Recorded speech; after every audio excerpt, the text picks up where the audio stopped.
Good morning. Gonna do something a little bit different today. Gonna mix things up because we do a lot of stuff here at Frank's Way Foundation. So what I'm gonna do today is start doing some tips and tricks on having a rescue dog come into your household, especially one with special needs. So stay tuned to this. I'll give you some bonus tips at the end, but we'll keep them short, 5 minutes long, but let's introduce you to the first rescue. So her name is Susu, but we're not gonna call her that because that name doesn't really fit her in my opinion. But she came to us from Highlands County Humane Society.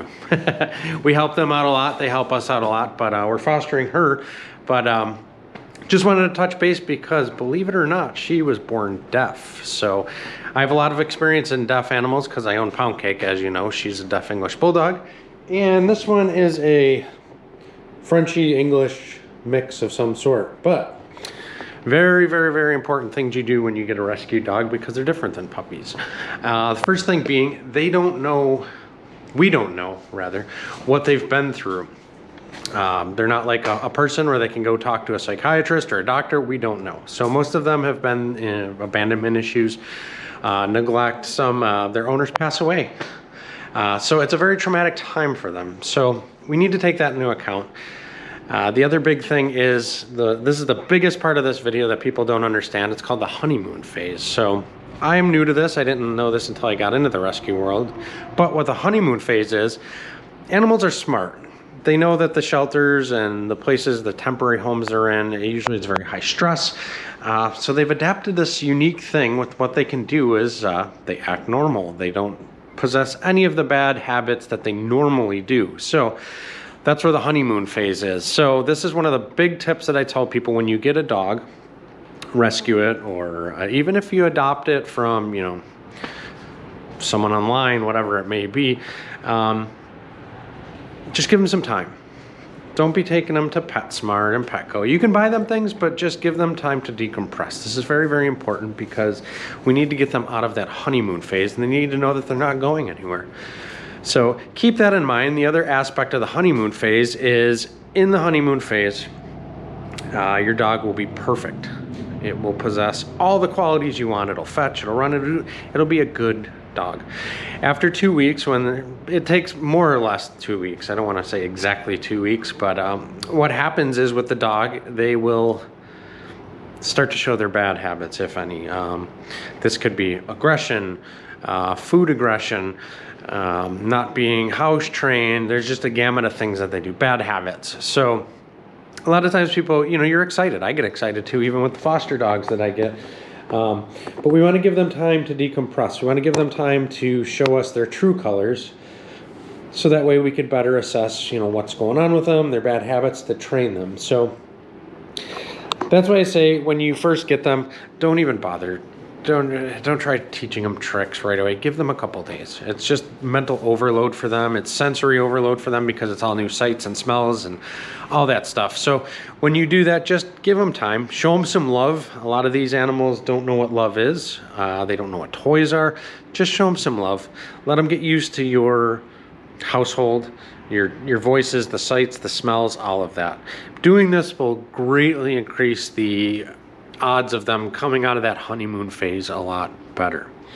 The other thing that's big on this is when they do have, you'll notice when your dog starts to possess those bad habits, that's when you know they're starting to come out of their honeymoon phase.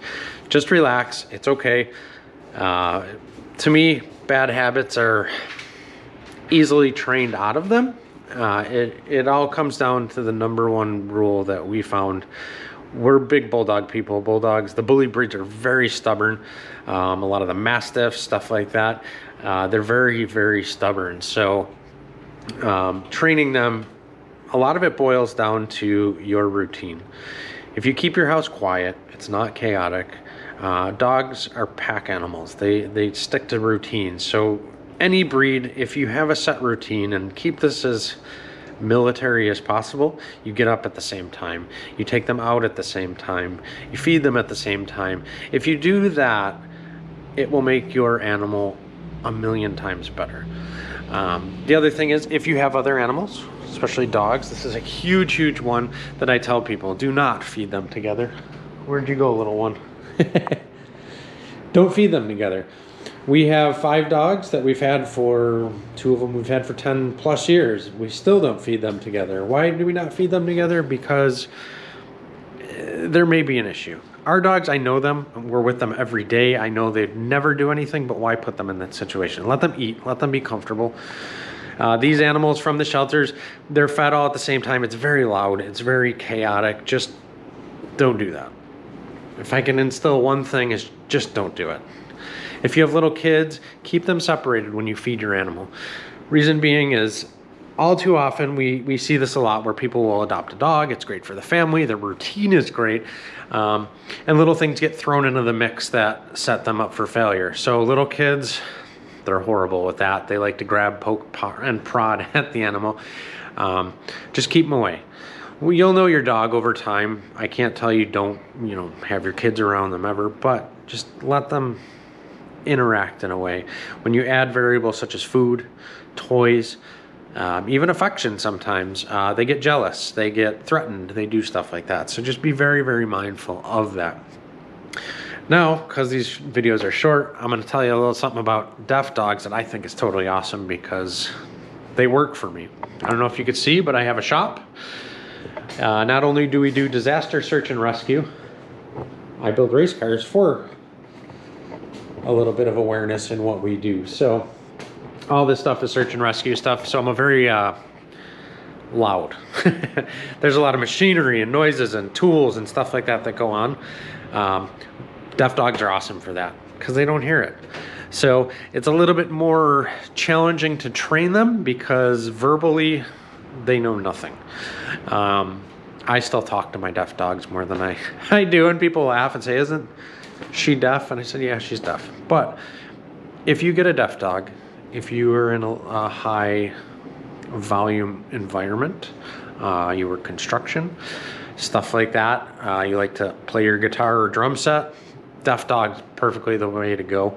The other thing is PTSD people. Deaf dogs are good for that because they don't react to the loud noises. So people that are jumpy with the loud noises, a deaf dog will actually help calm you because they don't react to it. So they keep calm and kind of help you stay calm with that too.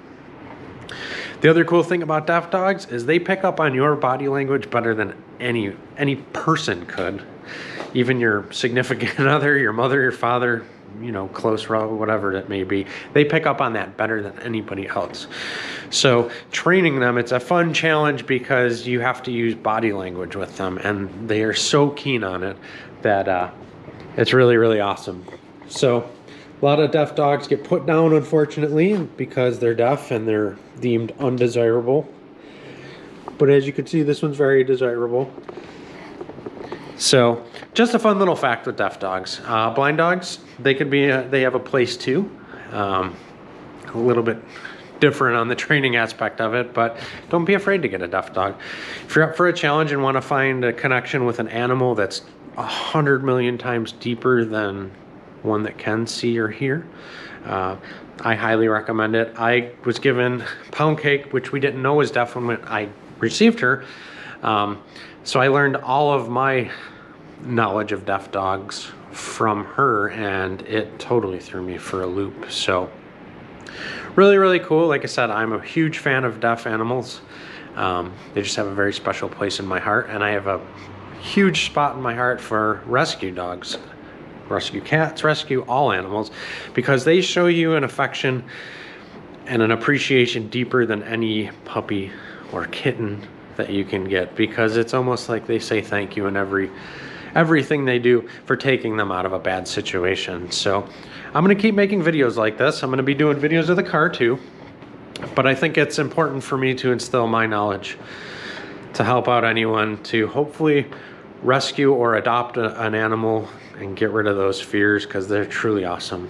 And it's a wonderful experience you'll never forget. And most of the time when you rescue an animal, you end up only rescuing animals because it's such a gratifying feeling and they just show you such love. So I'll keep these videos up. I'm just going to throw them up unedited. If you guys have any questions or need any help with anything, just message us. I respond to all the messages personally.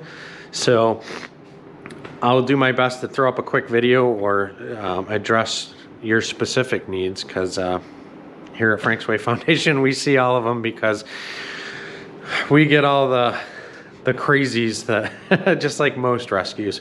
But I like to be very transparent, and I like to share everything I know, because this is a wonderful field. So till the next one, see you guys later.